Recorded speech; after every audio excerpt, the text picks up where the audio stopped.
Africa की एक massive river जिसके बारे में आप में से 19% लोग बिल्कुल नहीं जानते। और हैरानी की बात यह है कि ये रिवर अफ्रीका की थर्ड लार्जेस्ट रिवर है जिसका नाम है द नाइजर रिवर। आज मैं आपको इस नदी के बारे में ऐसी बातें बताऊंगा जिसको जानकर आप सच में हैरान रह जाओगे, तो इस वीडियो को एंड तक जरूर देखना।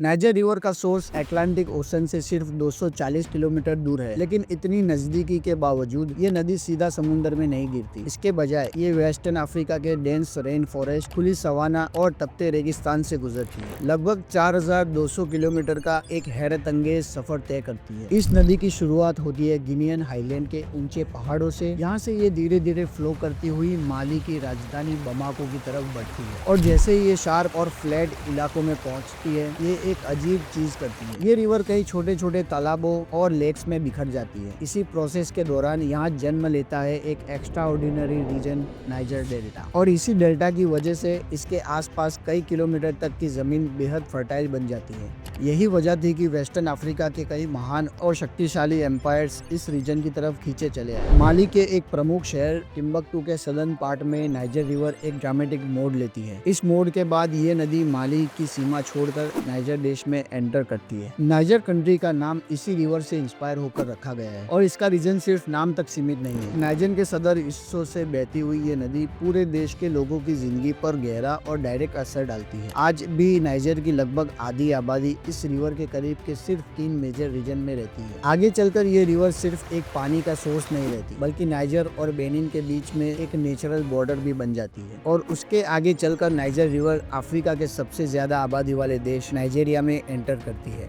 और यहीं पर ये नदी सिर्फ एक जियोग्राफी का हिस्सा नहीं रहती, बल्कि नाइजीरिया की एनर्जी बैकबोन बन जाती है। इस रिवर पर बने केंजी और जेब्बा डैम्स लगभग 1300 मेगावाट तक इलेक्ट्रिसिटी जनरेट करते हैं। ये इतनी बड़ी क्वांटिटी है कि नाइजीरिया की लगभग 25% इलेक्ट्रिसिटी सिर्फ इसी रिवर से पूरी हो जाती है। और नाइजीरिया का नाम भी इसी नाइजर रिवर से इंस्पायर होकर रखा गया है। और इस बात से आपको इस नदी की इम्पोर्टेंस का अंदाजा हो गया होगा। आगे बढ़ते हुए Niger river tropical savanna region से गुजरती है और फिर एक हिस्टोरिकल काम करती है। ये अफ्रीका का सबसे बड़ा रिवर डेल्टा क्रिएट करती है और अटलांटिक ओशन में मिल जाती है। अब आप सोच रहे होंगे, क्या नाइजर रिवर का डेल्टा नाइल और कोंगो रिवर के डेल्टा से भी ज्यादा बड़ा है? इसका जवाब है हाँ। नाइजर रिवर का डेल्टा लगभग 36,000 स्क्वायर किलोमीटर में फैला हुआ है, जो इसे अफ्रीका का लार्जेस्ट रिवर डेल्टा और दुनिया का 6th लार्जेस्ट डेल्टा बनाता है। आज से लगभग 5500 साल पहले सहारा डेजर्ट का फैलना शुरू हुआ, लेकिन जो आज एक खुला रेगिस्तान है, कभी वो ग्रीन सवाना हुआ करता था। धीरे धीरे ग्लोबल क्लाइमेट शिफ्ट और ग्लोबल वार्मिंग के कारण ये पूरा रीजन एक रेगिस्तान में बदलने लगा। जैसे जैसे सहारा सूखता गया, वैसे वैसे इंसानी सिविलाइजेशन नाइजर रिवर की तरफ माइग्रेट करने लगी। पानी, फर्टाइल जमीन और रेगुलर फ्लडिंग,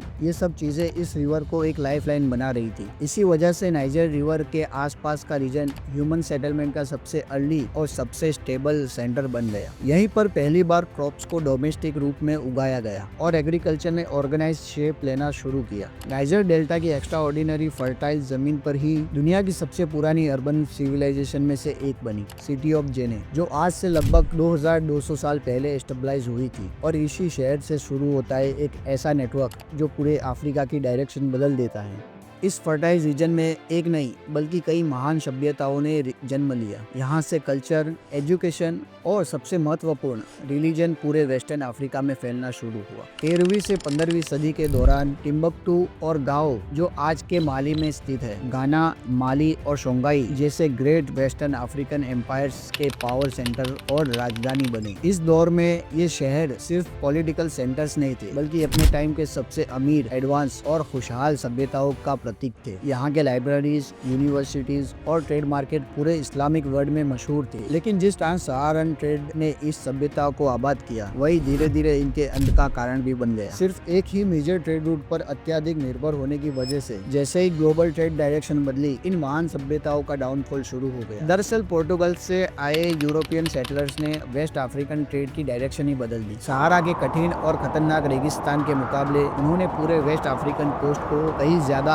आसान, फास्ट और एफिशिएंट समुद्री रास्तों से जोड़ दिया। जो ट्रेड पहले महीनों का सफर होता था, अब वही चीज समुद्र के रास्ते सिर्फ कुछ हफ्तों में हो जाती थी। और इसी एक बदलाव ने नाइजर रिवर के किनारे बसे हुए चमकते सोने जैसे एम्पायर्स की बुनियाद हिला दी। धीरे धीरे पावर और वेल्थ नाइजर रिवर के करीबी शहरों से कोस्टल पोर्ट्स की तरफ शिफ्ट होने लगी। ये एक साइलेंट शिफ्ट था और इसी शिफ्ट ने नाइजर रिवर के महान एम्पायर्स के अंत की शुरुआत कर दी। आज जेने, टिम्बकटू और ग्याओ जैसे शहर बेहद गरीबी से जूझ रहे हैं। अब मुझे उम्मीद है ये वीडियो आपको बेहद पसंद आया होगा। ऐसी ही और वीडियोस देखने के लिए चैनल को जरूर सब्सक्राइब करें और कमेंट सेक्शन में बताएं इसके अलावा आप किस टॉपिक पे वीडियो देखना चाहेंगे। आपके प्यार भरे कमेंट्स के लिए शुक्रिया।